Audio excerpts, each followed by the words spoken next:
నమస్తే, welcome to స్వతంత్ర news. నేను మణిశ్రీ. మిడ్ డే డిబేట్ కి స్వాగతం. సివిల్ సర్వీసెస్ దేశంలోనే అత్యున్నత స్థాయి బాధ్యత. ఐఏఎస్, ఐపీఎస్ అధికారులుగా వీరు వ్యవస్థను శాసిస్తారు. ఫైళ్ల మీద సంతకాలతో వేల మంది జీవితాలను మారుస్తారు.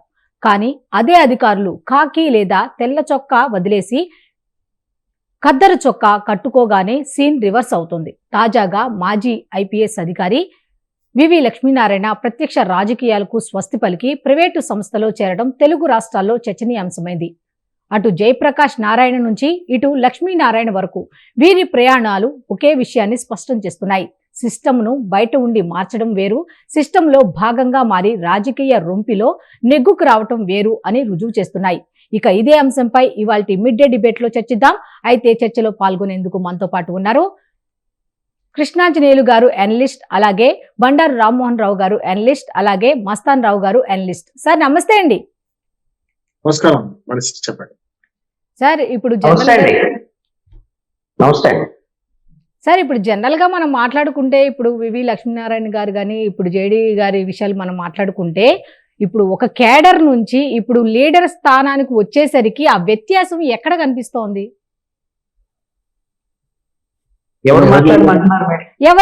సరే, రామ్మోహన్ రావు గారు ఫస్ట్ మీరు రియాక్ట్ అవ్వండి. కృష్ణానంద్ గారు నమస్కారం. నమస్కారం.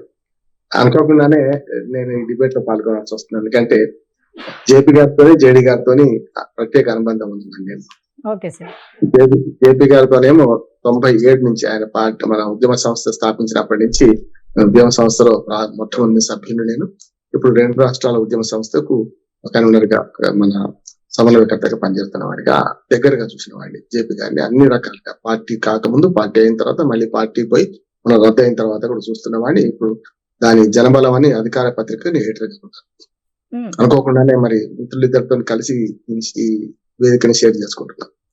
అట్లాగే మనకు జేడీ లక్ష్మీనారాయణ గారితో మొట్టమొదటి అనుబంధం నాకు వారు జాయింట్ డైరెక్టర్ గా ఇక్కడ ఉన్నప్పుడు ఆ కేసుల వరవాడలో అసలు సిబిఐ ఏం చేస్తుంది, సిబిఐకి ప్రజలకు సంబంధం ఏంటి, అసలు ప్రజలు సిబిఐని ఎట్లా అర్థం చేసుకుంటున్నారు దాని మీద ఒక అద్భుతమైన మీటింగ్ పెట్టారు. దాన్ని కూడా జేపీ గారు నన్ను ఫస్ట్ అక్కడికి పంపించారు. సుందరం బాగుండే వాళ్ళ ఆఫీస్ ఉండేది సిబిఐ ఆఫీసు. అక్కడ మొట్టమొదటిసారి మన పరిచయం. అందుకని ఇద్దరితో దగ్గర అనుబంధం ఉన్నవాడిగా, తర్వాత జేడీ లక్ష్మీనారాయణ గారితో అనేక వేదికలు పంచుకున్న వాడిగా నేను ఇద్దరి గురించి విశ్లేషించే ప్రయత్నం చేస్తాను.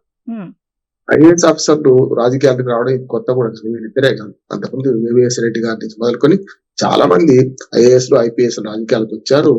ఫెయిల్యూర్ పొలిటీషియన్ గా మారి వెళ్ళిపోయారు. అంటే ఒక అధికారిగా ఉండడం వేరు, పాలిటిక్స్ కి వచ్చిన తర్వాత ఆ అధికార దర్పాన్ని వీడి మరి ప్రజల్లో కలిసిపోవడం వేరు అంటున్నారు. నా ఉద్దేశం అంటే రెండు మంచివే కాదంటండి. రాజకీయం చెడ్డది, ఆయా ఆఫీసర్లుగా ఉన్నప్పుడు మంచిది అనే మాట సరైనది కాదు. నా ఉద్దేశం అంటే సర్వీస్ లో ఉండి సేవ చేసిన వాళ్ళు ఉన్నారు, సర్వీస్ పూర్తిగా వినియోగించుకోండి. సర్వీస్ లో సేవ చేసిన వాళ్ళలో ఐఏఎస్ ఆఫీసర్లుగా చూస్తే శంకరన్ గారు, కాకి మాధవరావు గారు, వారు కూడా నాకు చాలా ఆప్తులు. కాకి మాధవరావు గారితో ఎలక్షన్ వాచ్ లో నేను కలిసి పనిచేసిన వారు మన ప్రధాన కార్యదర్శిగా ఉన్నప్పుడు. అట్లాగే చీఫ్ ఎలక్షన్ మన రాష్ట్ర ఎన్నికల కమిషన్ గా ఉన్నప్పుడు కూడా కలిసి పనిచేసిన వాడు. కనుక నేనేమంటున్నా అంటే అధికారులుగా ఉండి అద్భుతమైన సేవలు చేసిన శంకరన్ గారికి చెప్పుకుంటాం. ఆయన ఏ డిపార్ట్మెంట్ లో వేసినా, దేనికి వేసినా అద్భుతంగా పనిచేశారు. మన గిరిజన విశ్వవిద్యాలయాలు కానీ, ఎస్సీ ఎస్టీ కార్పొరేషన్ లో కానీ ఎన్ని ఏం చేసినా వాళ్ళక ఐకాన్. అట్లాగే కాకి మాధవరావు గారు కూడా, వారు కూడా నిబద్ధతను పనిచేసిన అధికారిగా, ఎలక్షన్ కమిషన్ గా కూడా అద్భుతంగా పనిచేసిన వాళ్ళు. వాళ్ళు ఎక్కడ రాజకీయాలకు రాలేదు. అధికారులు మన రాజకీయ నాయకులు చెప్పినట్టు కూడా వీళ్ళే పెద్దగా అవసరం లేదన్నారు. అందుకని ఐఏఎస్ ఆఫీసర్లకు, ఐపీఎస్ ఆఫీసర్లకు ఒకటి ఉంది, మనం ఆల్ ఇండియా సర్వీసెస్ కనుక అవసరమైతే రాజకీయ నాయకులు తప్పులు చేస్తే దాన్ని ప్రతిఘటించే హక్కు ఉంటుంది, అవకాశం, డిసెంట్ నోట్ రాసే అవకాశం ఉంటుంది. కానీ వీళ్ళిద్దరు మీరు చెప్పిన జేడీ గారు, జేపీ గారు ఇద్దరి పేరు షార్ట్ నేమ్ అయిపోయింది. ఆయన జేడీ గారు అసలు పేరు ఇంటి పేరు వేరే ఉన్నా కూడా ఆయన హోదాన్ని బట్టి జేడీ అన్నారు. జయప్రకాష్ నారాయణ గారి పేరు కూడా మొత్తం 2 అక్షరాలు కుదించుకున్నారు. కనుక వీళ్ళిద్దరిది వేరు. వీళ్ళిద్దరిలో మొదటిగా నేను 1997 లో జేపీ గారితో కలిసి బిర్లా సైన్స్ మ్యూజియం సెంటర్ లో మొట్టమొదటి మీటింగ్ పెట్టినప్పుడు ఉద్యమ సంస్థగా మొదలుపెట్టాం. అప్పుడు ఉద్యమ సంస్థ పేరు ఏది ఉండాలి అనేది కూడా వచ్చినప్పుడు జనబలం అనే పేరు బాగా తెలుగులో ప్రాచుర్యంలోకి వచ్చింది. జనబలం అంటే తెలుగులో మాత్రం ఇక్కడ మాత్రం తెలిసి ఉంటది కాదు, అందరికీ దేశమంతా తెలవాలంటే లోక్సత్తా అంటే లోక్సత్తాకు లోక్మత్ అనే మహారాష్ట్రలో పేపర్ ఉండేది. దానికి అట్లాగే లోకాయుక్త తేడా తెలవకుండా నేను ఆఫీసులో మన ఉత్తరాలు చూసుకునేవాడిని. ఉత్తరాలు వచ్చిన వాటిని. చాలా మంది లోకాయుక్తకు వచ్చే పిటిషన్లు కూడా మాకొచ్చేవి. అంత నమ్మకం ఉండేది. అంటే లోక్సత్తా ఓ రకంగా చెప్పంటే మన రాష్ట్ర రాజకీయాలు అద్భుతాలు సృష్టించింది. ఆనాడు పెట్రోల్ బంకుల మీద అయితే మన తప్పుడు తూనికల కొలతల మీద చేసింది కావచ్చు. స్వరాజ్యం అనే పేరు మీద రంగరాజన్ గారితో పుస్తకం పౌర హక్కుల గురించి, పౌరుల మన సర్వీసెస్ యాక్ట్ గురించి ప్రచారం చేసింది కావచ్చు. కానీ ఏమంటున్నా అంటే సక్సెస్ఫుల్ పొలిటీషియన్ గానే జేపీ గారిని చూడాలంటున్నాడు. ఎందుకంటే ఒకటిపల్లి ఎమ్మెల్యేగా గెలిచినాడు. అట్లాగే మల్కాజిగిరి పార్లమెంటేరియన్ గా ఓడినా కూడా ఓట్లు గణనీయంగానే వచ్చినాయి. ఈ జేడీ గారిని కూడా చూసుకుంటే జేడీ గారు సక్సెస్ఫుల్ పొలిటీషియన్ ఈ మాత్రం కూడా సక్సెస్ కాలేదు. ఎందుకు కాలేదంటే ఆయన అంటే వ్యతిరేకతగా ఆయన ఇంకా కష్టం పనిచేస్తున్నాడు ఇప్పుడు కూడా. వారు ఎప్పుడైతే జనసేన పార్టీలో చేరడం, అక్కడి నుంచి మళ్ళీ వెనక్కి రావడం, మళ్ళీ జై భారత్ పార్టీ స్థాపించడం, ఒకసారి మాత్రం జనసేనతో కలిసి పనిచేస్తున్నప్పుడు విశాఖపట్నంలో పార్టీ అండ ఉంటే ఎట్లా ఉంటది ఓట్లు అనే దానికి మంచి ఉదాహరణ చూపించారు. కృష్ణారంజన్ గారు నాకంటే బాగా తెలుసు వారు. ఆ ఓటు సాధించడానికి ఎట్లాంటి పరిస్థితులు పనికొచ్చినా ఎట్లా అనేది. ఏమంటున్నానంటే ఆనాడు ఏదైతే విశాఖపట్నం ఎంపీగా ఆయన సాధించిన ఓట్లే తర్వాత మరి ఇండిపెండెంట్ గా ఒక జై భారత్ సంస్థ పెట్టుకొని చేసిన దానికి చూసుకుంటే మరి పెద్దగా సక్సెస్ కాలేకపోయాడు. కనుక ఎప్పుడైనా సరే ఒక వ్యవస్థలో ఇమిడినప్పుడు ఆ వ్యవస్థలో లోటుపాట్లు అర్థం చేసుకొని పోయినప్పుడు సాధ్యం అవుతుంది కాదంటలేదు. దాదాపు లోక్సత్తా 2006లో పార్టీ అయితే 2014 చివరిగా ఎన్నికల్లో పోటీ చేసి 2014లో, తర్వాత 2019లో కానీ 2023లో చేయలేదు. 10 ఏళ్ళు గ్యాప్ రావడం వల్ల ఎలక్షన్ కమిషన్ ఆఫ్ ఇండియా కూడా రిజిస్టర్డ్ పార్టీ, కన్నేంద్ర పార్టీ కాదు, రిజిస్టర్డ్ పార్టీగా దాన్ని రద్దు చేసింది. ఇప్పుడు ఉద్యమ సంస్థ మాత్రం నడుపుతున్నది. ఈ ఇద్దరి మధ్యన సారూప్యత ఏంటంటే ఒక నిజాయితీ పరుడు, ఒక రకము నిజంగా చెప్పాలంటే అత్యున్నత పదవి కూడా చేసిన వారు. జేపీ గారు అయితే ఆయన పదవిలో ఉన్నప్పుడు 2-3 జిల్లాల కలెక్టర్లుగా, అట్లా విశాఖపట్నం ప్రత్యేక ఉక్కు కర్మాగారం ప్రత్యేక స్పెషల్ ఆఫీసర్ గా, అట్లాగే ఎన్టీ రామారావు దగ్గర పర్సనల్ కార్యదర్శిగా, కృష్ణకాంత్ గారి దగ్గర చివరిగా 96లో ఆయన రాజీనామా చేసినప్పుడు మన కృష్ణకాంత్ దగ్గర కూడా మన పర్సనల్ సెక్రటరీ పనిచేసిన సందర్భం చూసాం మనం. అంటే అత్యున్నత పదవిలో ఆయన వారు సేవలు చేయలేదా అంటే చేసి ఎదిరించాల్సి వచ్చినప్పుడు ఎదిరించారు కూడా. ఒక రకంగా చెప్పాలంటే మీరు ప్రకాశం జిల్లా ఆ ప్రాంతానికి వెళ్తే ఒకనాడు జేపీ గారు సాగునీటి రంగంలో చేసిన 2 లక్షల ఎకరాలకు ఆయన నీళ్లు ఏర్పాటు చేసిన సంగతి కూడా చూసాం మనం. ఇప్పటికీ కూడా కొన్ని ఇళ్లలో రైతులు ఆయన ఫోటో పెట్టుకున్న సందర్భం చూసాం. అట్లానే ఆయన చేయదలుచుకుంటే నిజంగా చెప్పారంటే చాలా సార్లు చంద్రబాబు నాయుడు హయాంలో కూడా కృష్ణకాంత్ దగ్గర సెక్రటరీగా ఉండి రాజీనామా చేసే వరకు కూడా ఈ భద్రతను మెరుగాదు తప్ప ఇంకోటి ఏం చేయలేదు. ఎదిరించదలుచుకుంటే చాలా ఉన్నాయి. ఒక ఉదాహరణ చెప్పి నేను ముగిస్తాను, మిగతా మిత్రులు మాట్లాడుతుంటారు కనుక ఒక ఉదాహరణ చెప్తాను. అప్పుడు ఎన్టీ రామారావు గారు ముఖ్యమంత్రిగా ఉన్నప్పుడు, ప్రకాశం జిల్లా కలెక్టర్ గా ఉన్నప్పుడు ఒకసారి ఎన్టీ రామారావు గారు అక్కడికి వెళ్ళారట. ఆయన చెప్పింది కాదు, మేమంతా తెలుసుకుంది, అక్కడి ప్రజాత్వం తెలుసుకున్నది. పోతే అప్పుడు కలెక్టర్ గా ఉండేవాడు. అప్పుడు ఎన్టీ రామారావు గారు మిగతా జిల్లాలకు పోయిన ప్రతిసారి కూడా వేలాది పిటిషన్లు వచ్చాయి. ఇక్కడ ఒక్క పిటిషన్ రావడం లేదు. జేపీ ఏం సంగతి అని అడిగిందట. ఏం లేదు సార్, నేను పని చేయకుంటే పిటిషన్లు వస్తాయి, నేను పని చేస్తున్నాను, పిటిషన్లు రావడం లేదు. ఒకవేళ నిజంగానే పిటిషన్లు రావాలని లారీ మిమ్మల్ని కప్పేసి పంపించేది పిటిషన్లు వస్తాయి, అధికారులు సరిగ్గా పనిచేసినప్పుడు మీ దగ్గర వెళ్ళిపోతే సమస్యలు ఇక్కడ పరిష్కారం లోకల్ గా జరగాలి కదా అన్నట్టు. నేను ఏమంటున్నానంటే అట్లా చాలా నిబద్ధత గల ఆఫీసర్లు ఇప్పటికి కూడా ఉన్నారు, అప్పుడున్నారు, ఇప్పుడున్నారు. రాజకీయాల పట్ల వెళ్ళేవాడు ఉన్నారు, అక్కడ ఫెయిల్ అయిన వాళ్ళు ఉన్నారు. నేను చెప్పాను ఏవిఎస్ రెడ్డి నుంచి చాలా మంది గతంలో కూడా పార్టీలు పెట్టారు కూడా. జేపీ గారు కూడా ఉద్యమ సంస్థ పెట్టినప్పుడు కానీ, తర్వాత పార్టీ పెట్టినప్పుడు కానీ ఏముందిలే అని ఎదిరించిన వాడు ఉన్నారు. ఇప్పుడు కూడా ఫెయిల్యూర్ పొలిటీషియన్ చూస్తున్నారు. కానీ లోక్సత్తా ఉద్యమ సంస్థ ఇప్పటికి కూడా దేశంలో అనేక మార్పులకు దారితీసే అనేక చట్టాలకు అవసరమైన అడ్వకసీ పార్టీ ఇప్పటికే చేస్తున్నాం. మేము మా పత్రిక కూడా పూర్తిగా మనకు అకాడమీగా పనిచేస్తుంది. అట్లాగే రాజకీయాలకు అతీతంగా కూడా మనం సమాజానికి సేవ చేయొచ్చు. వరకం చెప్పాలంటే అనేక సంస్కరణకు దారితీయొచ్చు అన్నాను. లోక్సత్తా మంచి ఉదాహరణ అంటున్నాను. మేమైతే నా ఉద్దేశం అంటే ఒక్కటి మాత్రం నిజం, లోక్సత్తా ఎక్కడ ఫెయిల్ అయిందంటే జేపీ గారు కానీ పార్టీ సంస్థగా పార్టీగా కానీ ముఖ్యంగా పార్టీగా కానీ ప్రజలకు అర్థమయ్యేటట్టు చెప్పలేకపోవడం కరెక్ట్, తప్పే అంటున్నాడు. స్పష్టంగా చెప్తున్నాడు. అంటే ఒక రకంగా నిజాయితీగా ఉండడము, మరి డబ్బు ప్రమేయం, మద్యం ప్రమేయం ఉండకుండా ఉండడము, రాజకీయాల్లో ఈ మార్పు కోరుకున్నాను. ఒకనాడు ఉన్నది, కొత్తగా ఏం కాదు. నేను కూడా కొత్తగా నేను అధికారిక పని చేయలేదు. ఆయన ఎప్పటికీ 96 నుంచి 97 నుంచి ఉన్నా కూడా నేను అంతకుముందు రాజకీయ నాయకుడిని. ఒక వార్డు మెంబర్ గా, సర్పంచ్ గా, మండలాధ్యక్షుడిగా గజ్వేల్ ఎమ్మెల్యేగా ఓడిపోయిన వాడిగా నేనేమంటానంటే రాజకీయాలు పవిత్రం అని వ్యాసంగంగా భావించి చేసిన వాళ్ళవే. ఇప్పుడు నేను కూడా మరి 2009 తర్వాత నేను కూడా పోటీ చేయలే ఎక్కడ కూడా. దానికి కారణం వెనుకపోవడంగా ఈ రాజకీయాలలో డబ్బు మద్యము పోకుండా పని కాని పరిస్థితి వచ్చింది. దానికి అవసరమైన ఆ వేదికను కానీ దానికి అవసరమైన ప్రచారాన్ని కానీ మేమే సరిగ్గా ప్రజలకు అర్థమయ్యేట్టు చెప్పలేకపోయినాం అనుకుంటున్నాం. కానీ విరిగోడ కోరిక అని ఇప్పటికీ ప్రయత్నం చేస్తున్నాం. ఇప్పటికి కూడా ఎన్నికా వేదిక అధ్యక్షుడిగా రాష్ట్రం తిరుగుతున్నాను. ఇప్పుడు కూడా అదే ప్రచారం చేస్తున్నాం. కానీ రాజకీయ నాయకులకి ప్రజలకు మధ్యన అనుబంధం అట్లా ఏర్పడ్డ తర్వాత కొంత ఈ డబ్బు ప్రమేయం లేకుండా రాజకీయాలు లేవు కనుక ఫెయిల్యూర్ పొలిటీషియన్ నిలబడు బయట ప్రపంచం అనుకున్నా గానీ నిజమైన పొలిటీషియన్ ఎట్లా ఉండాలని ఒక ఐకాన్ గా చూపించిన వాళ్ళలో జేపీ గారిని అట్లానే జేడీ గారిని చూడొచ్చు. ఇది ఫెయిల్యూర్ కాదు. సమాజాన్ని అర్థం చేసుకోవడంలో ఎంత ప్రయత్నం చేసినా సమాజం కూడా వాళ్ళని అర్థం చేసుకోవడంలో అంతే ఫెయిల్యూర్ ఎందుకు పరస్పరం. ఇది అంటే ఓటమి అంటే గెలుపు అంటే రాజకీయాల్లో గెలవడమే, ఓటమి అంటే రాజకీయాల్లో ఓడిపోవడమే అంటే కాదు. సమాజంలో గెలుపు కావాల్సిన అవసరం ఉందని నేను అనుకుంటున్నాను. ఓకే ఓకే కృష్ణాంజనేయులు గారు నమస్తే అండి. నమస్తే సార్.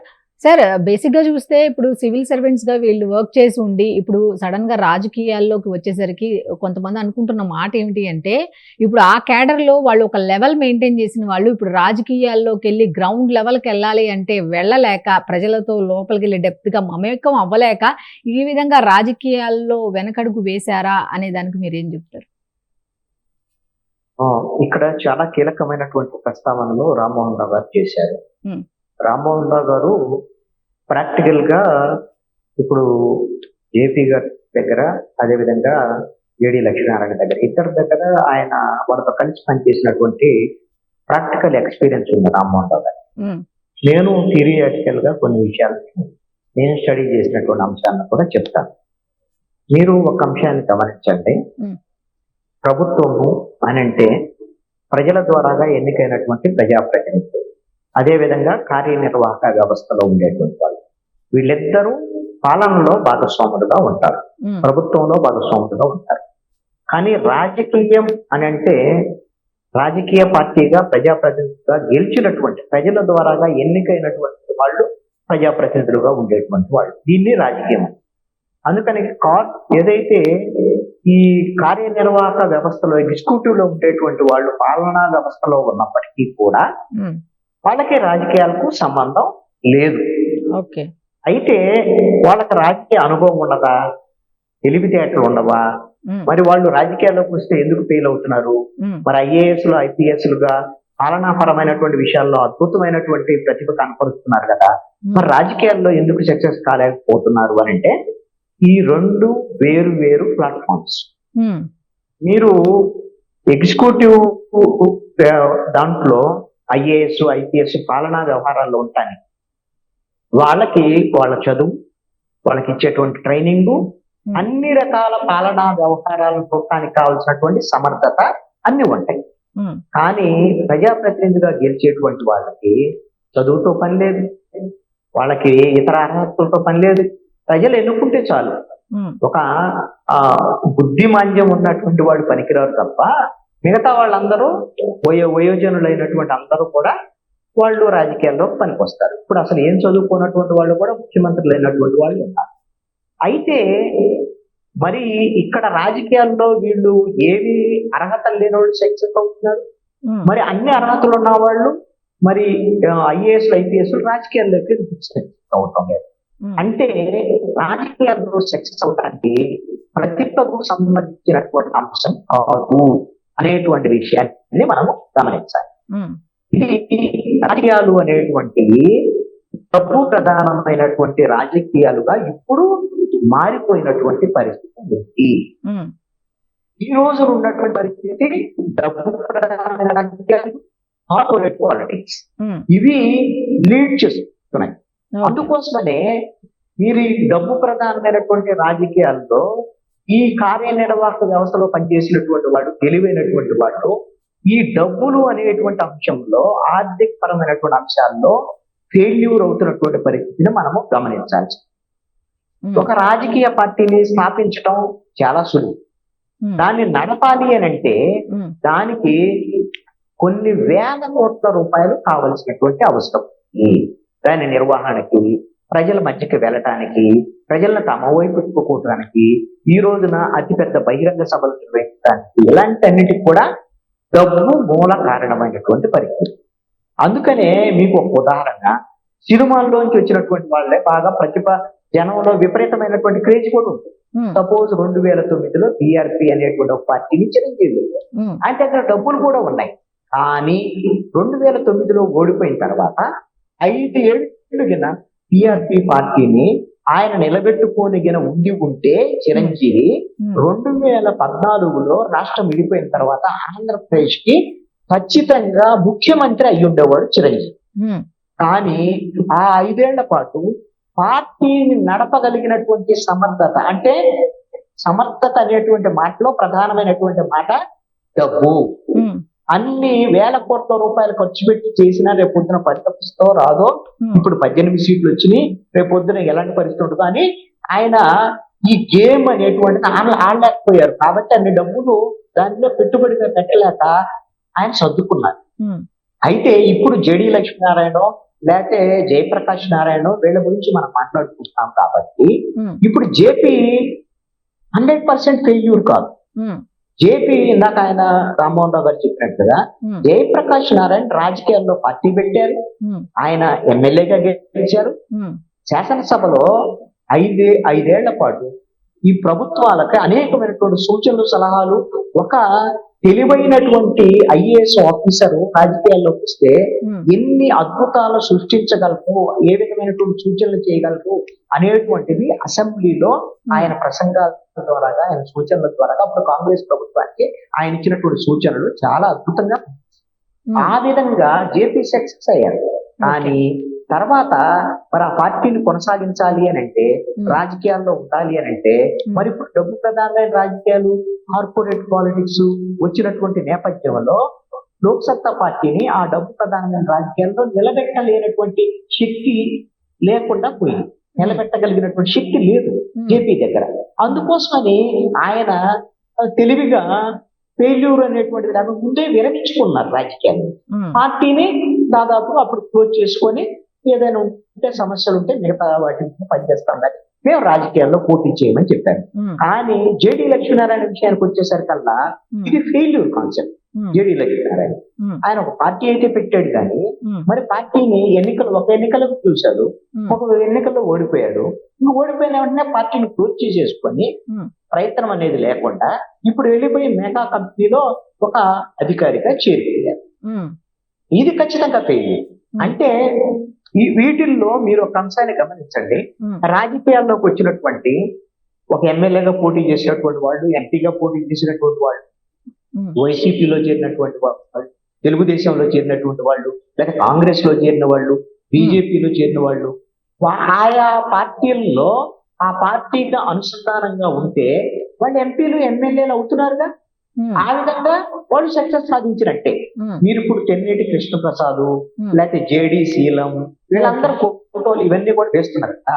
ఇప్పుడు తెన్నేటి కృష్ణప్రసాద్ ఇప్పుడు బాపట్ల ఎంపీగా ఉన్నాడు, ఆయన డీజీపీగా రిటైర్ అయ్యారు, ఆయన సక్సెస్ అయ్యారు, ఇప్పుడు ఎంపీగా పనిచేస్తున్నారు బాపట్లలో. అదే విధంగా జేడి శీలము కేంద్రంలో కీలకమైనటువంటి బాధ్యతల్లో ఉన్నాడు కాంగ్రెస్ పార్టీ. అదే విధంగా ఇప్పుడు రాధల కిషోర్ బాబు తెలుగుదేశం 2014 ప్రభుత్వంలో ఆయన మంత్రిగా కూడా పనిచేశారు. ఆ తర్వాత రాజకీయాల్లో ఆయన పదవి లేకపోవచ్చు.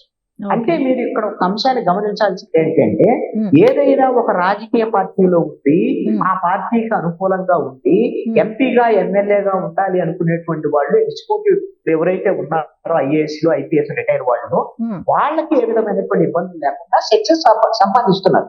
అలాగని లాంగ్ టర్మ్ పాలిటిక్స్ లో ఉంటారా లేదని సెకండరీ. కానీ ఒక పార్టీ పెట్టి పార్టీని నిలబెట్టి పార్టీని నడిపి వాళ్ళు ముఖ్యమంత్రులు కావటమో లేకపోతే ఇంకోటి కావటం అనేటువంటిది ప్రాక్టికల్ గా ఇంపాసిబుల్ అనేటువంటి విషయాన్ని ఇప్పుడు ఉన్నటువంటి పరిస్థితుల్లో మనం అర్థం చేసుకోవాలి. అయితే మీకు ఒక ఉదాహరణ చెప్తాను, రామ్మోహన్ రావు గారికి కూడా తెలిసింది, అందరికీ తెలిసినటువంటి ఉదాహరణ. 1960s లో దామోదరం సంజీవయ్య ముఖ్యమంత్రి అయ్యారు ఆంధ్రప్రదేశ్.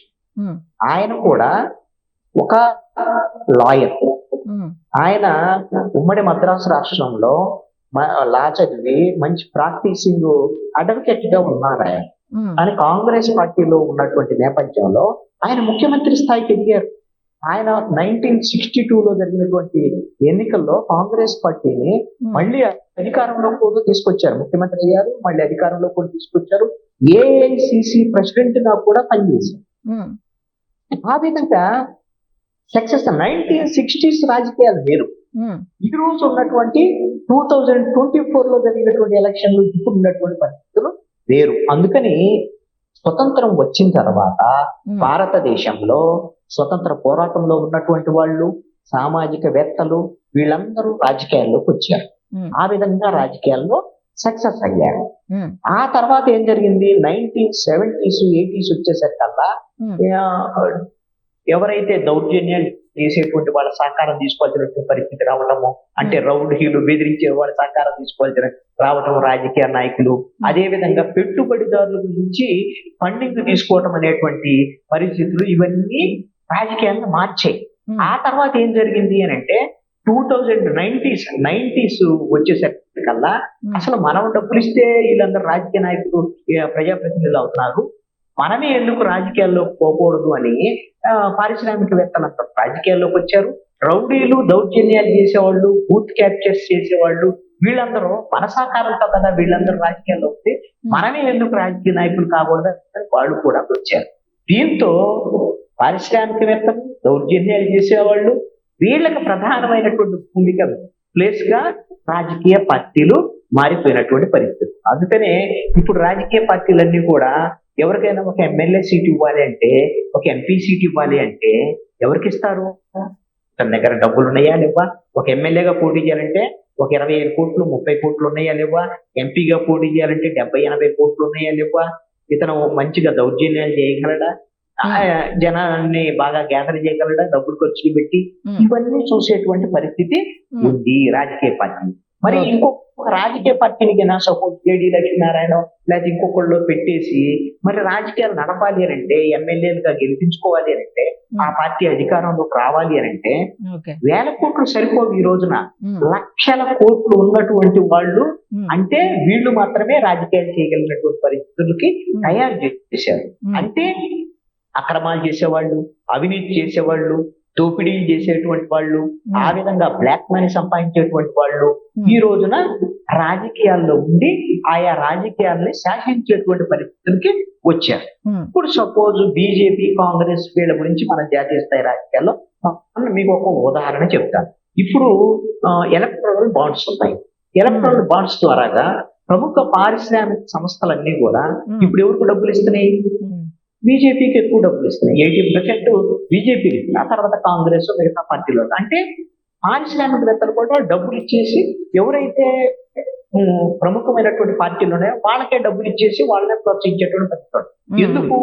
రేపొద్దున వాళ్ళు అధికారంలోకి వచ్చారనుకోండి, వాళ్ళు ఈ పారిశ్రామికవేత్తలకు సహకరిస్తారు. సపోజ్ ఉదాహరణ, బీజేపీ ప్రభుత్వం ఉంది కేంద్రంలో, ఆదాని అంబానీ వీళ్లే కదా వాళ్ళకి సహకరించేటువంటి పరిస్థితి బీజేపీ ఉంది. అంటే పరస్పర సహకారం అందించుకునేటువంటి పరిస్థితి ఉంది. వాళ్ళు సక్సెస్ అవుతున్నారు. బీజేపీ కాంగ్రెస్ లేకపోతే ఆంధ్రప్రదేశ్ లో వస్తేనేమో వైసీపీ, తెలుగుదేశము, జనసేన, తెలంగాణ వచ్చేసరికల్లా కాంగ్రెస్, బీఆర్ఎస్ ఇలాగా వీళ్ళకి సహకరిస్తున్నారు పారిశ్రామిక. మరి అలాంటి వాళ్ళకి వేల కోట్లు లక్షల కోట్లు సంపాదించుకున్న డబ్బులతో రాజకీయాలు. మరి ఇప్పుడు జేడీ లక్ష్మీనారాయణ లేకపోతే జేపీఓ లేకపోతే మిగతా వాళ్ళు పనిచేసినటువంటి సమయంలో నిజాయితీగా ఉండి వాళ్ళు సంపాదించినటువంటి డబ్బులు, మిగుల్చుకున్నటువంటి డబ్బులు ఇప్పుడు తీసుకొచ్చి వాళ్ళు కనీసం ఒక గట్టి బహిరంగ సభ పెట్టాలంటే డబ్బులు ఖర్చు పెట్టలేరు. జనం దాన్ని గ్యాదర్ చేయాలంటే డబ్బులు కావాల్సినటువంటి పరిస్థితి ఉంది. ఈ రోజున ప్రజల్లో కూడా ఒక ఓటు వేయాలంటే 2,000 రూపాయలు ఇవ్వకపోతే ఓటేసేటువంటి పరిస్థితులు లేకుండా వాతావరణం మార్చేశారు ఈ రాజకీయ పార్టీలు. రేపొద్దున ఏ పార్టీ అయినా 2,000 రూపాయలు ఓటుకి ఇవ్వాల్సిందే.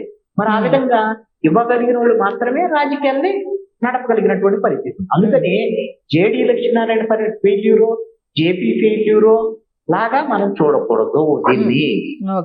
దీన్ని ఎలా చూడాలి అంటే, రాజకీయాలు మార్పు చెందినటువంటి నేపథ్యంలో, డబ్బు ప్రధానమైన రాజకీయాలు, కార్పొరేట్ పాలిటిక్స్ వచ్చినటువంటి నేపథ్యంలో, అందుకనే ఈ విధమైనటువంటి చిన్న చిన్న ఒక సమర్థవంతమైనటువంటి వాళ్ళు కూడా పార్టీల్ని సొంతంగా నడపలేనటువంటి పరిస్థితికి వచ్చారు. మరి మీరు ఒక మాట అడగొచ్చు, లేదా ఒక అనుమానం కూడా ఈ శ్రోతలకు కూడా రావచ్చు. ఏంటి అంటే, మరి ఈ విధంగా మంచి వాళ్ళు రాజకీయాల్లోకి వస్తే జనానికి కూడా మంచి జరిగింది కదా, ప్రజలు ఎన్నుకోవచ్చు కదా అంటే, ప్రజలు తమ సొంతంగా వీళ్ళు మంచి వాళ్ళు వీళ్ళు చెడ్డవాళ్ళు అని చూసి ఎంపిక చేసుకునేటువంటి వాతావరణం ఈ రోజున సమాజంలో లేకుండా చేశారు.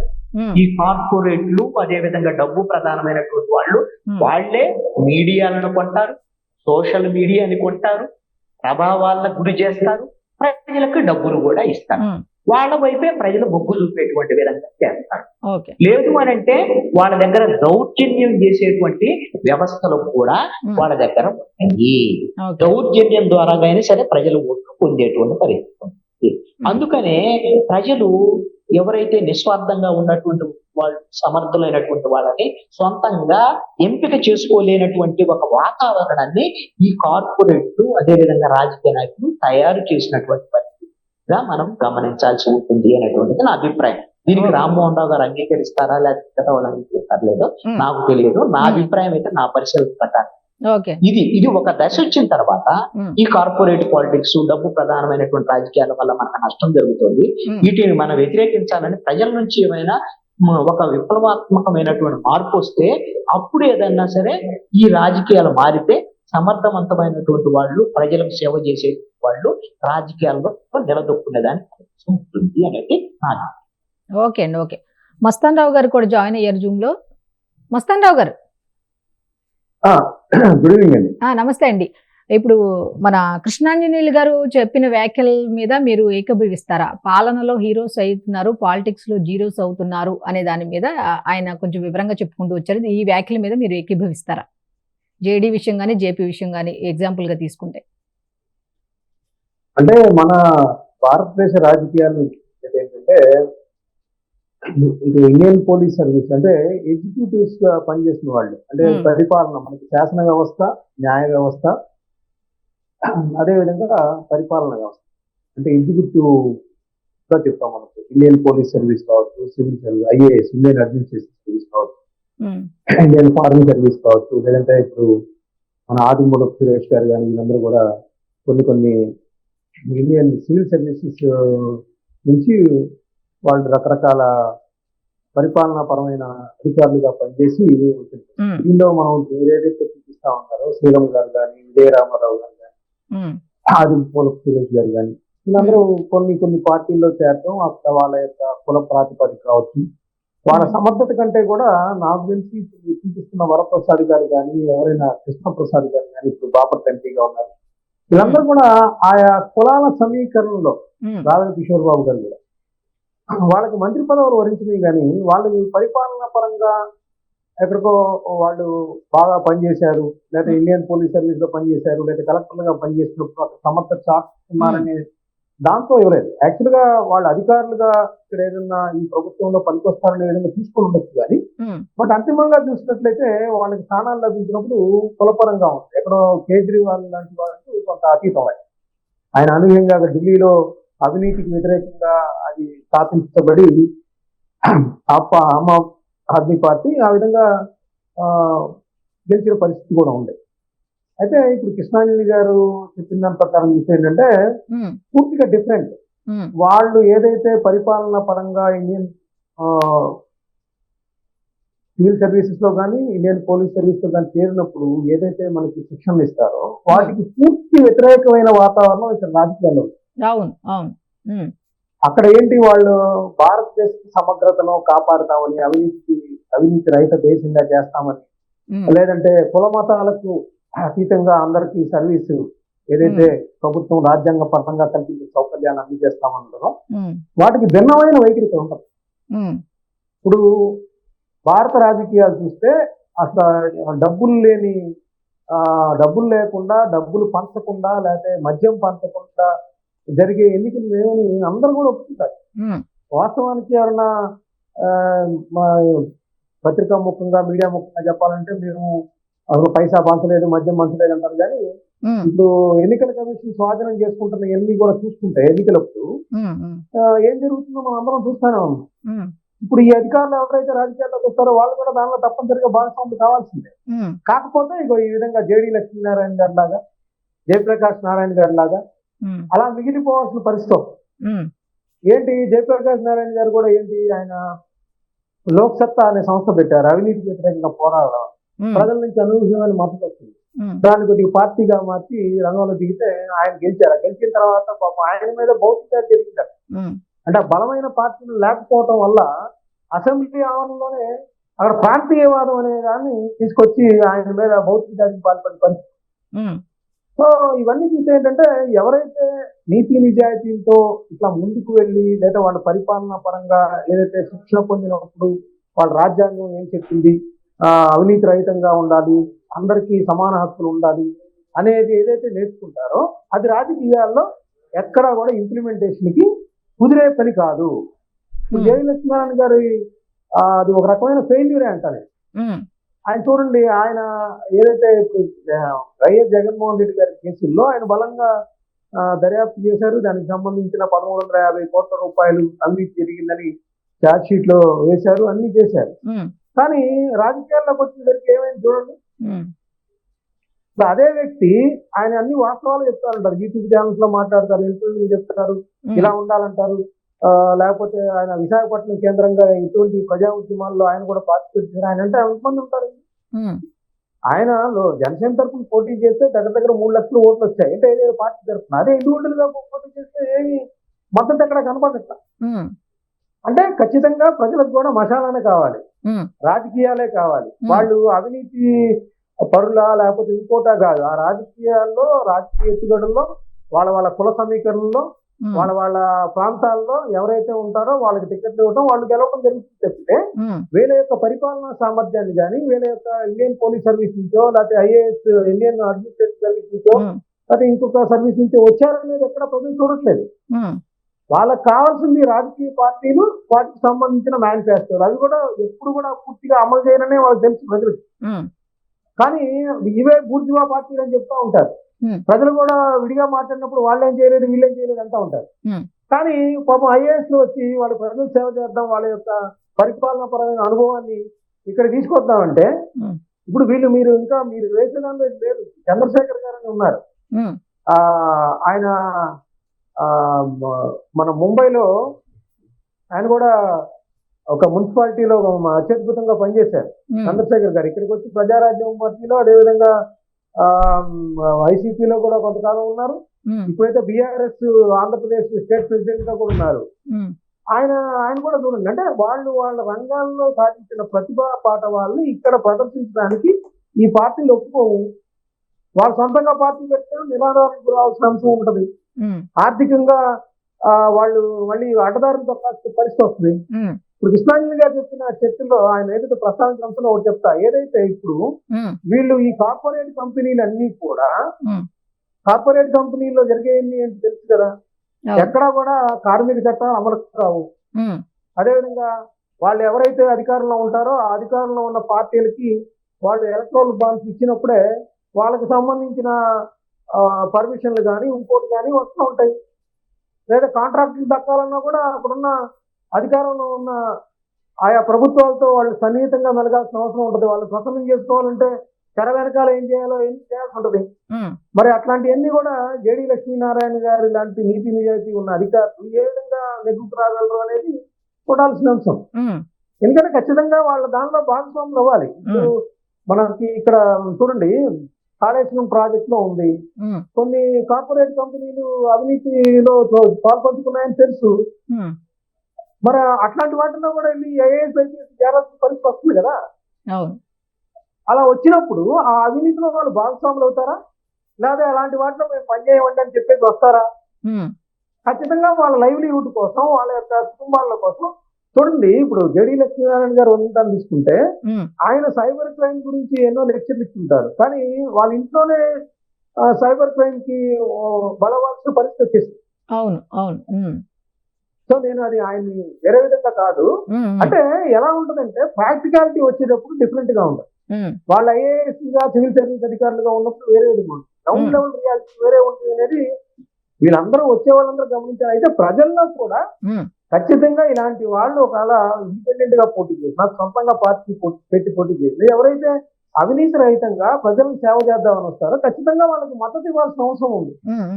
అప్పుడే రాజకీయాల్లో పెను మార్పులు అనేవి సాధ్యమవుతాయి చెప్తే, లేదంటే ఇలా ఈ పార్టీలు, ఈ రాజకీయ ఎత్తుగడలు, ఈ దొంగ మేనిఫెస్టోలు, ఈ మద్యం పంచడం, లేదంటే డబ్బు పంచిన వాళ్ళే ప్రజాప్రతినిధిగా ఎన్నికవుతున్న పరిస్థితి అయితే కనిపిస్తా ఉంది. సో దీనిలో మార్పు రావాల్సిన అవసరం ఉంది. ప్రజల ఆలోచనలో మార్పు వచ్చినప్పుడే ఇలాంటి వాళ్ళకి ఆదరణ కూడా దొరుకుతాం. ఓకే, రామ్మోహన్ రావు గారు, చెప్పండి. ఇప్పుడు జేడి లక్ష్మీనారాయణ గారు ఒక ప్రైవేట్ సంస్థలో, ఆ రాజకీయ పార్టీ నుంచి వచ్చి మళ్ళీ ప్రైవేట్ సంస్థలో ఆయన జాయిన్ అయ్యారు అంటే ఇప్పుడున్న రాజకీయ పరిస్థితులకి మనం సెట్ కాము, చాలా అసంతృప్తితో ఈ విధంగా చేశారు అని చెప్పుకోవచ్చా? మనిషి గారు ఇంతకుముందు చెప్పాను కదా, నేను మిగతా మిత్రుల మాట విందామని నేను అందులో మునిగిపోయి ఉన్నాను కనుక జేపీ గారితో కలిసి పనిచేస్తున్నాను ఇప్పటిదాకా 25 ఏళ్ళ నుంచి 26 ఏళ్ళ నుంచి కనుక నేను తక్కువ మాట్లాడి వాళ్ళిద్దరు వినాలి. వాళ్ళిద్దరి అభిప్రాయంతో గౌరవంగా నేను భావిస్తూ వాళ్ళిద్దరు అభిప్రాయం పూర్తిగా ఎక్కిస్తున్నాను. మస్తానరావు గారు కానీ మనకు కృష్ణాంజలి గారు. నేను కూడా అదనంగా కొన్ని విషయాలు చెప్పదలుచుకున్నాను. లోక్సత్తా పార్టీ ఏర్పాటు ఒక పూర్వరంగం వేరే ఉంటది, జేడి లక్ష్మీనారాయణ గారు జయ భారత్ పార్టీ పెట్టడం పూర్వరంగం వేరే. అందుకని ఇద్దరు వేరుగా చూడాలి. ముందు కృష్ణాంజలి గారు చాలా వివరంగా చెప్పారు వారి ఇద్దరి గురించి వేరుగా.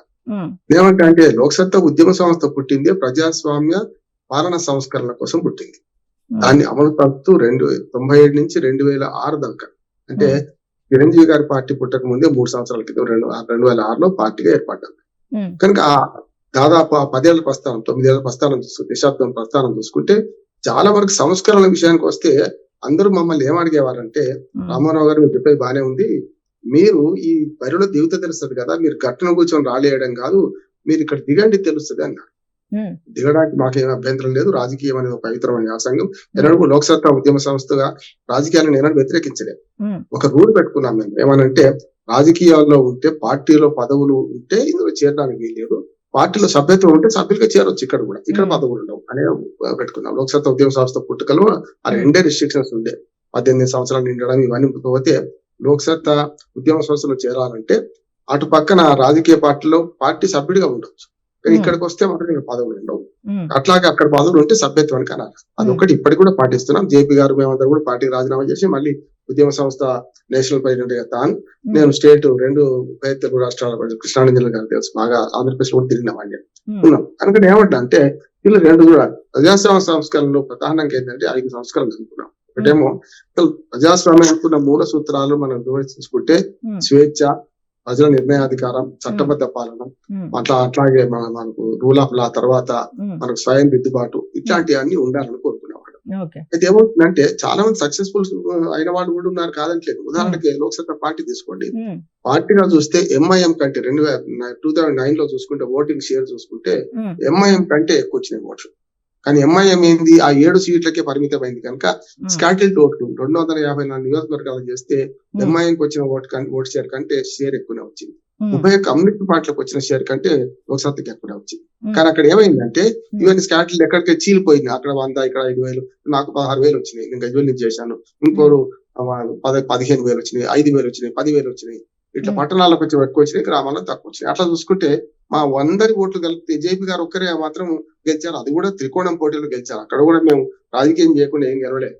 ఓడిపోయిన గెలవడానికి కూడా నేనే ఎలక్షన్ చీఫ్ ఎలక్షన్ ఏజెంట్ గా, ఆ తర్వాత మల్కాజ్గిరి పార్లమెంట్ లో కూడా ఆయన ఉన్నాను కనుక చెప్తున్నాను. ఎప్పుడు కూడా రాజకీయాలు వరకు FPTP first pass the post విధానంలో ఎప్పుడు కూడా జీతా ఓ సెకండ్, అంటే 3 పోటీ చేస్తే 100 ఓట్లు ఉంటే 60-70 పోల్ అవుతే అందులో 20% వచ్చిన వాళ్ళు గెలుస్తున్నారు. అంటే మొత్తంగా చూసుకుంటే అంటే ఈ సిస్టమ్ బాగాలేదు. అంటే మనకు తమాషా పద్ధతిలో ఎన్నికలు ఉంటే ఇంకో రకంగా ఉంటుంది. ఇప్పుడు మాకు వచ్చిన ఓట్లకు కనీసం 4 సీట్లు వచ్చేది. లోక్సత్తా కానాడు 2009లో వచ్చిన ఓట్లకైతే మొత్తంగా చూసుకుంటే పార్టీ లిస్ట్ ఉంటే తమాషా పద్ధతిలో ఎన్నిక జరుగుతుంటే ఇంకో రకంగా రిజల్ట్ వచ్చేది. కనుక ఏమైతుంది, ఒక్క ఓటుతోని తేడా ఉంది కనుక గెలిచే అవకాశం ఉంది కనుక ఈ పద్ధతిలో పార్టీలకు వచ్చిన ఓట్లకు సీట్లకు ఏమి తేడా ఉండదు. చూస్తున్నాం మనం 1.8, 2%, 1% ఓట్లతోని ప్రభుత్వాలు మారిపోతాయి. ఒకరికి 11 సీట్లు వస్తాయి, ఒకరికి 164 సీట్లు వస్తాయి, ఒకరికి 151 సీట్లు వస్తాయి, ఒకరికి 23 సీట్లు వస్తాయి. చూస్తున్నాం మనం గత ఆంధ్రప్రదేశ్ రాజకీయాలు చూస్తుంటే. కనుక ఎన్నికల సిస్టమ్ లో లోపం ఉంది, దీన్ని సవరించమని కోరుతున్నాం మొదటి నుంచి కూడా. ఇప్పుడు దామాష పద్ధతి కావాలి. ఇది గతంలో శివసేన, బీజేపీ, ఆఖరి కాంగ్రెస్ కూడా ఒప్పుకున్నది. ఎప్పుడైతే ఇందిరాగాంధీ చనిపోయిన తర్వాత 415 సీట్లు ఒకేసారి కాంగ్రెస్ పార్టీకి వచ్చినాయో అప్పటి నుంచి వాళ్ళు విధానం మార్చుకున్నారు.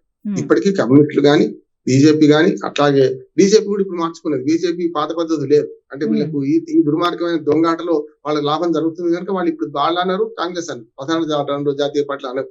కమ్యూనిస్ట్ పార్టీలు అంటున్నాయి, శివసేన లాంటి ప్రాంతీయ పార్టీలు అంటున్నాయి, చాలా మంది నిబద్ధత గల లోక్సత్తా లాంటి పార్టీ కూడా అంటున్నది, కాదంటలేదు. కానీ ఇక్కడ ఏమైందంటే జేపీ గారి నిబద్ధత తోడు పాటు కొన్ని మేము ఇబ్బందులు పడ్డాం మొదట్లో. ఆయన అందరూ తెలుసు, ఆయన సూట్ వేసుకునేవాడు, టై కట్టుకునేవాడు. ఒక్కొక్కటి ఊడబెరకడానికి నాకైతే తల ప్రాణం తోక్కొచ్చింది. టై తీసేయించడం, కోటు తీయించేసినాం, ఇన్షర్ట్ తీయించేసినాం, రంగురంగుల అంగిలు వేయించడం చూసినాం అన్ని. నేనేమంటే అంటే ప్రజలకు దగ్గర కావడానికి ఆ వేషధారణ కూడా పనికొస్తుంది అంటున్నాం. ఇవన్నీ చూసినాం. కానీ లోక్సత్తా సక్సెస్ఫుల్ పార్టీ. కానీ ఈ రాజకీయాలు ఇంతకుముందు కృష్ణాంజనేయులు గారు నాకంటే బాగా విశ్లేషించారు వారు. ఎందుకంటే నేను మాట్లాడినప్పుడు వత్సరావు గారు లేరు కనుక చెప్తున్నాను. ఆ రకంగా చూసుకుంటే ఫెయిల్యూర్ పార్టీ ఏం కాదు. కానీ ఈ రాజకీయాలలో డబ్బు ప్రమేయం లేకుండా నేను కూడా అడ్వకేట్ గా ప్రాక్టీస్ చేసుకుంటాను.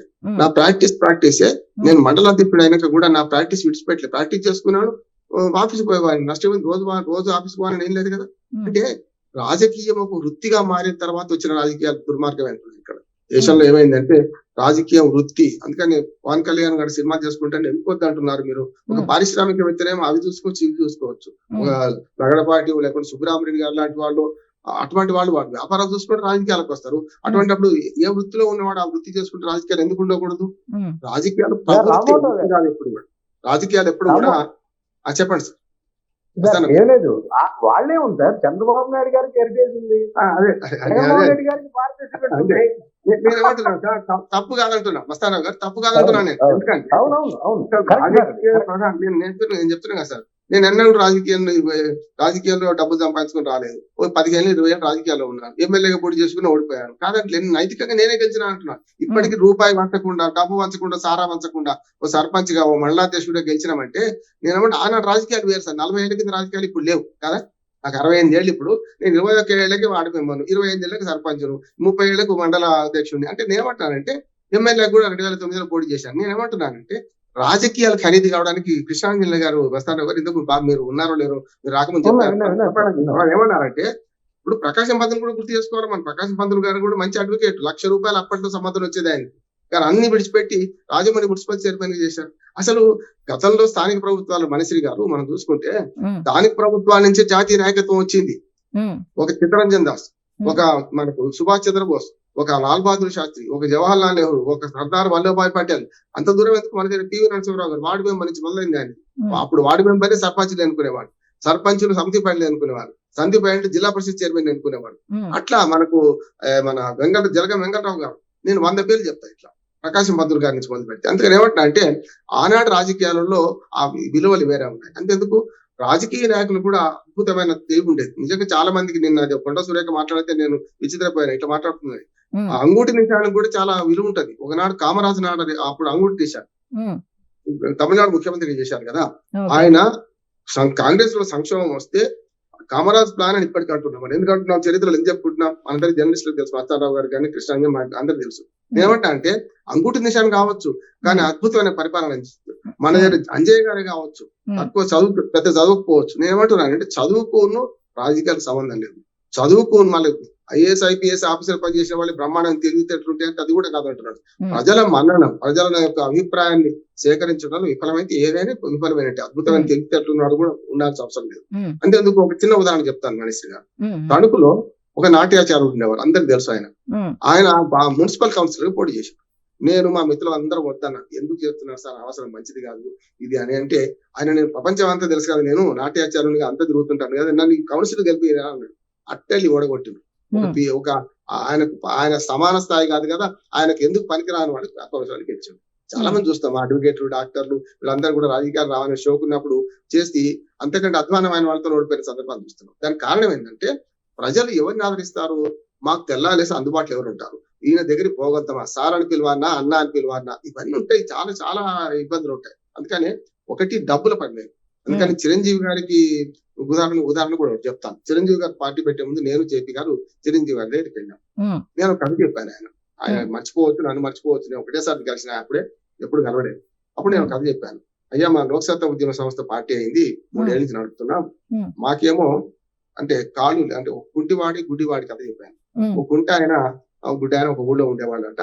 వాళ్ళిద్దరు జాతరకు పోదాం అనుకుంటే ప్రజలందరూ వీళ్ళతో ఏమైంది అని చెప్పి గుడ్డివాడు అని విడిచిపెట్టిపోతే, ఆ కుంటే ఆయనేమో మన గుడ్డివాడి భుజాల మీద ఎక్కి కూర్చొని మనకు ఆయన చూపించాడట. కుంటే ఆయన ఈయననేమో నడక ఇచ్చాడట. ఇద్దరు కలిసిపోయి జాతరకు పోయి సక్సెస్ఫుల్ అయిపోయారు అంటే నవ్వి చిరంజీవి గారు అంటే అమర్రావు గారు ఇప్పుడు ఇంతలో గుడ్డెవరు అన్నారు. సార్ మేమేమో మాకు శక్తి లేదు, మాకేమో చరిస్మా లేదు మీలాగా, కనుక మాకు విజన్ ఉంది, మేము గుడ్డి వాళ్ళం కాదు, విజన్ ఉంది, మాకు కాళ్ళు లేవు అంటే శక్తి లేదు మాకు పరిగెత్తడానికి, మీకేమో శక్తి ఉన్నది కానీ మీకు విజన్ అంటే మార్పు అంటున్నారు, ఏం మార్పు మీకు తెలుస్తలేదు. స్పష్టంగా చెప్పిన ఆయన ఎవరైతే నాకు, కనుక మీరు మార్పు అంటున్నారు, ఆ మార్పు ఏందో కావాలని నేను చెప్తున్నా.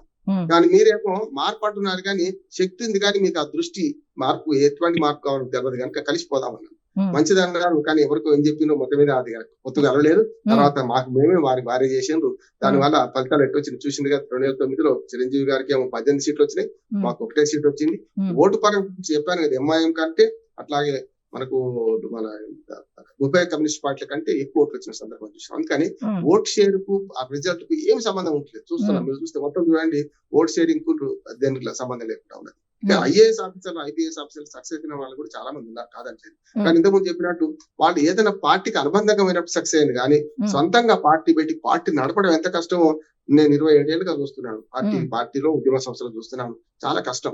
అయితే రెండు నిబద్ధతగా ఉన్నప్పుడు మాత్రం నడపడం కష్టం అవుతుంది కానీ కొంచెం నిబద్ధత కొంత సడలించుకుంటే ఏం కాదు. కేజ్రీవాల్ గారు మంచి ఉన్నారు. మళ్ళీ కేజ్రీవాల్ అంటే ఆ నిబద్ధత అనేది సడలించలేకే ఆయన అని చెప్పొచ్చా లక్ష్మీనారాయణ గారు? సడలించకపోవడం సమస్య వచ్చింది. నేను చెప్తాను, అది చాలా మంది నా దగ్గరికి పేర్లు చెప్పను, కొంత రాజకీయ నాయకులు బాగా తలబడిన వాళ్ళు వచ్చి జేపీ గారు ఇది పద్ధతి కాదు, మీరు రాజకీయాల్లో నెగలేరు, కష్టము, కొంత సడలించుకోండి, డబ్బు వస్తే ఒకసారి పంచి గెలిచినాక కదా మీరు మార్పు తెచ్చేదన్న. అంటే మొదలే మనము విషపు విత్తనాలు నాటి అంటే మన వేప విత్తనాలు నాటి మామిడి కాయ కాబట్టి కాసే కాయ కదా, వాడు డబ్బు ఖర్చు పెట్టినప్పుడు తప్పు చేస్తా అంటాడు, మరి ఎట్లా ఒప్పుకుందాం అంటే అక్కడ సడలించకపోవడం వల్ల లోక్సత్తాకు ఒక దెబ్బని తింటున్నాడు. ఎందుకంటే డబ్బులు ఖర్చు పెట్టడం, డబ్బులు ఖర్చు పెట్టి ఏంటి, డబ్బులు ఇస్తాం సారా వస్తాం, ఈ రెండు వెసులుబాటు ఇవ్వండి మేము గెలుస్తామని చాలా మంది వచ్చారు కూడా గెలవలేకపోయింది. అంతేందుకు ఇప్పుడు ఆదోని ఎమ్మెల్యే మన భరత్ సారథి గారు ఉన్నారు, మా లోక్సత్తా నేను ట్రైనింగ్ ఇచ్చిన వాడిని, ఆయన కూడా మా వాళ్ళందరికీ ట్రైనింగ్ ఇచ్చిన వాడు. అంటే ఎట్లాంటి రాజకీయాలు జరిగింది బీజేపీలో సక్సెస్ అయ్యింది, ఆయన ఎమ్మెల్యే అయ్యిండు. చాలా మంది లోక్సత్తాతో కలిసి పనిచేసిన వాళ్ళు సాంప్రదాయ రాజకీయవేత్తలు కూడా ఉన్నారు. తులసిరెడ్డి గారు, సోలిపేట రామచంద్రారెడ్డి గారు, అట్లానే కేతిరి సాయిరెడ్డి గారు, 100 పేర్లు చెప్తా. వీళ్ళందరూ రాజకీయాల్లో ఉండి తలపడిన వాళ్ళు కూడా లోక్సత్తా సిద్ధాంతాలు మంచివని మా వెంబడి సాధికారత మన స్థానిక ప్రభుత్వాల సాధికారత సమాఖ్య తరఫున తిరిగిన వాళ్ళు ఉన్నారు. నేనేమంటే అంటే లోక్సత్తా భావజాలంలో తప్పలేదు, ఆ భావజాలను ప్రజల్లో తీసుకెళ్ళినప్పుడు ఇంప్లిమెంటేషన్ లో సమస్య వచ్చింది. అంటే ఎన్నికలప్పుడు మాత్రమే. అందుకని మేము ఏం చేసినాం, 2 పార్టీలు ఉంటాయి సమాజంలో, ఒకటి సారా పార్టీలు, సారా లేని పార్టీలు. సారా పార్టీలు అంటే సాంప్రదాయ రాజకీయ పార్టీలు, సారా పార్టీ సారా కూడా వస్తాయి, డబ్బులు వస్తాయి, అటువంటి పార్టీలు ఒకే వైపు ఉంటాయి. మనకు ఇవాళ కమ్యూనిస్ట్ పార్టీలు కూడా ఎందుకు ఓట్లు వస్తాయమ్మా? ఒకనాడు కమ్యూనిస్ట్ పార్టీ జీవితం మన దేశంలో ప్రధాన ప్రతిపక్ష పార్టీగా ఉన్నది. మన దగ్గర కూడా ఆంధ్రప్రదేశ్ విభజన కన్నా ముందు, ఆంధ్రప్రదేశ్ మన కలవకి మద్రాసు నుంచి విభజన కన్నా ముందు, తర్వాత కూడా ఉన్నది కదా. మరి కమ్యూనిస్ట్ పార్టీలకు ఆనాటి ఓట్లు ఎందుకు వదిలేదు? పోరాటం అంటే మళ్ళీ కమ్యూనిస్టులే పనికొస్తారు. చూడండి, ఒక సంస్కరణ అంటే లోక్సత్తా ఎట్లా అంటారో, సంస్కరణ అంటే పోరాటం అంటే కమ్యూనిస్ట్ పార్టీలే. కానీ కమ్యూనిస్ట్ పార్టీలకు ఎందుకు ఓట్లు తెలియవు? Party of masses, party of మన క్యాడర్ అంటే 2 ఉంటాయి. పార్టీ ఆఫ్ మాసెస్ ఏమో ఈ సారా పార్టీలన్నీ కూడా, పార్టీ ఆఫ్ క్యాడర్ గా మిగిలిపోయిన పార్టీలుగా మా లోక్సత్తా గానీ లేకపోతే కమ్యూనిస్ట్ పార్టీగా మిగిలిపోయింది. దానికి కారణం ఏంటంటే పార్టీ ఆఫ్ క్యాడర్ గా మిగిలిపోయే పరిస్థితి కూడా లేకుండా అయిపోయింది. ఎందుకైందంటే ఇంట్లో వాళ్ళు ఓట్లు కూడా వేస్తలేరు. ఇంతకుముందు మన మస్తానరావు గారు ఒక మంచి జోక్ చెప్పారు, అంటే నిజమే కదా, మనం ఇంట్లో సంస్కరించుకోవాలి కదా. అటువంటి సైబర్ నేరాలు అరికట్టే లక్ష్మీనారాయణ గారు, నేను చెప్పాను కానీ చాలా మంచి మిత్రుడు, మేము ఇద్దరం వేదికలు పంచుకుంటాం. ఆ ఇంట్లో మొత్తం జరిగింది, ఏం చేద్దాం అని. అంటే ఒక్కోసారి ఏమైందంటే మన మందు మనకు పనికి రాదు. ఒకటి. రెండోది ఏంటంటే ఈ మొత్తంగా ఏపీ జేడీని చూసుకుంటే జేపీ గారేమో సిద్ధాంతపరంగా పోయి కొంత సక్సెస్ అయ్యి ఆయన గెలవలేం కాకుండా చాలా మంది రకంగా ఎంపీటీసీలుగా జేడీపీటీసీలుగా కొందరు గెలిచినాం. ఒక రకంగా రాజకీయ వాతావరణం మార్చగలిగినాం, మార్చుదని నమ్మకం కలిగించగలిగాం. జేడీ లక్ష్మీనారాయణ గారు ఏం చేశారు పాపం అంటే, ఒక పార్టీలు చేరిండు, అక్కడ మంచి ఓట్లు సంపాదించాడు. అంటే పార్టీ అండ ఉంటే జేడీ లక్ష్మీనారాయణ గారు ఇవాళ మంత్రి అయ్యేవారు. అంటే నాదెళ్ల మనోహర్ గారు ఏ స్టేజ్ లో ఉండేవాడో ఆ స్టేజ్ లో ఉండేవాడు. కానీ ఏమైందంటే కొంచెం కాంప్రమైజ్ కాకపోవడం వరకు ఆయన బయటకు రావడం. ఇటీవల మన జయ భారత్ పార్టీ పెట్టి కూడా దాన్ని చాలా కష్టం అండి. వాళ్ళ పార్టీలు నడపడం చాలా కష్టం. లోక్సత్తా నడపగలిగినామంటే మీరు మేమన్నా 2-3 చట్టాల వల్ల నడపగలిగినాం. ఎందుకంటే రాజకీయ పార్టీ రిజిస్టర్ అయితే కూడా రాజకీయ పార్టీలు విరాళాలు ఇచ్చే చట్టం తయారు చేసుకున్నాం కనుక మాకు Okay. విరాళాలు వచ్చింది. లీగల్ గా నేను ఇన్కమ్ ట్యాక్స్ డిపార్ట్మెంట్ కూడా పోయి ఓకే నేను అండి, ఓకే. పార్టీ తరఫున లెక్కలు అప్పచెప్పిన వాడిని ఒక మాట ఓకే. చెప్పేస్తాను. చెప్పండి. అందుకని ఏమంటే అంటే లీగల్ గా నడిపించగలిగే పరిస్థితి ఉన్నప్పుడు నడిపించినాం. ఉమ్, ఇప్పటికీ నడిపించే స్థాయి ఉన్నది. కానీ 2 ఎన్నికల్లో వరుసగా పోటీ చేయలే కనుక ఉమ్, లోక్సభ పార్టీని రద్దు ఉమ్, చేశారు. ఉమ్, ఇప్పుడు ఉద్యమ సంస్థ నడుస్తున్నది. ఏదైనా సరే ఉమ్, రేడియోలు పొలిటీషియన్ అయినా ఏమైనా ప్రజల అభిప్రాయాలను మా వైపు మలుచుకోవడంలో విఫలమైనట్టు లెక్క. ఆ వైఫల్యం ప్రజలది కాదు, మాది అంటున్నాను నేను. మస్తాన్ రావు గారు,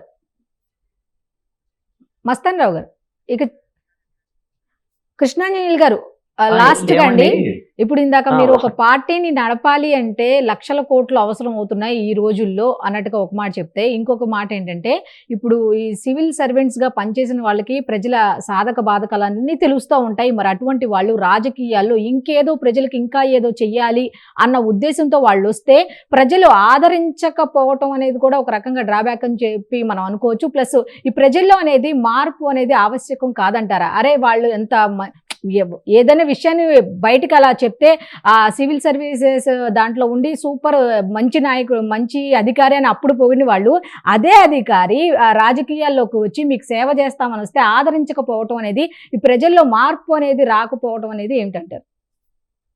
ఖచ్చితంగా ప్రజల్లో ఇలాంటి మార్పు రావాలి అని మనం కోరుకోవాలండి.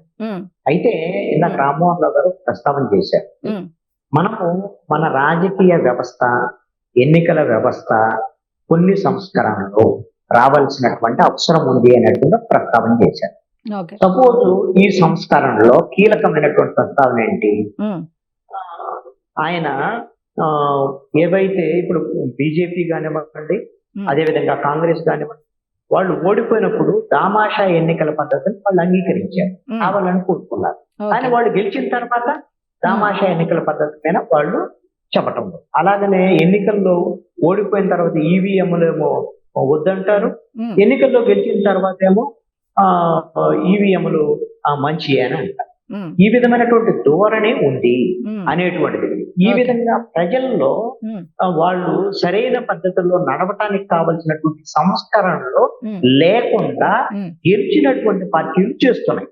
అయితే మనము మొత్తం ఈ డిబేట్ ద్వారాగా అసలు ఎవరైతే కార్యనిర్వాహక వ్యవస్థలోంచి వచ్చినటువంటి వాళ్ళు, సివిల్ సర్వీసెస్ లోంచి వచ్చినటువంటి వాళ్ళు రాజకీయాల్లో ఫెయిల్ అవుతారు అనేటువంటి విధంగా ఒక సందేశం ఇవ్వటం కూడా కరెక్ట్ కాదు అనేటువంటిది నా అభిప్రాయం. ఎందుకంటే భారతదేశంలో ఒక బెస్ట్ ఎగ్జాంపుల్ గా ఆమ్ ఆద్మీ పార్టీ ఉంది. ఇప్పుడు ఆమ్ ఆద్మీ పార్టీ సక్సెస్ఫుల్ పార్టీగా మన ముందు ఉంది భారతదేశం. ఇది ఒక లైవ్ ఎగ్జాంపుల్. ఈ రోజున భారతదేశంలో ఒక జాతీయ పార్టీగా ఢిల్లీలో అధికారంలోకి వచ్చింది గతంలో, ఇప్పుడు ప్రధానమైనటువంటి ప్రతిపక్ష పార్టీ. అదే విధంగా పంజాబ్ లో అధికారంలోకి వచ్చినటువంటి పరిస్థితి ఉంది. మిగతా కొన్ని రాష్ట్రాల్లో కూడా ప్రయత్నం చేస్తుంది. అంటే కాంగ్రెస్ కన్నా కూడా బలంగా ఈ రోజు ఆమ్ ఆద్మీ పార్టీ ఉంది. అంటే ఎవరైనా సరే ఒక సక్సెస్ఫుల్ గా రాజకీయాల్లో కూడా సివిల్ సర్వీసెస్ నుంచి వచ్చినటువంటి వాళ్ళు ముందుకు వెళ్ళొచ్చు అని నిరూపించినటువంటి వాళ్ళు కేజ్రీవాల్. మన ఆ విధమైనటువంటి పరిస్థితులు ఆంధ్రప్రదేశ్ లోను, తెలంగాణలో లేకపోతే ఉంటున్నాయి. మీరు ఉత్తర భారతదేశంలో డబ్బు ప్రధానమైన రాజకీయాలు చాలా తక్కువ, దక్షిణ భారతదేశంలో డబ్బు ప్రధానమైన రాజకీయాలు ఉన్నాయి. అందుకోసమే మనం ఈ విధంగా సక్సెస్ కాలేకపోతున్నాం అనేటువంటిది తప్ప ఇంకోటి కాదు. ప్రజల్లో మార్పు వస్తే మంచి వాళ్ళు కూడా రాజకీయాల్లో సక్సెస్ అవడానికి అవకాశం. ఓకే అండి, ఓకే, థ్యాంక్ యూ.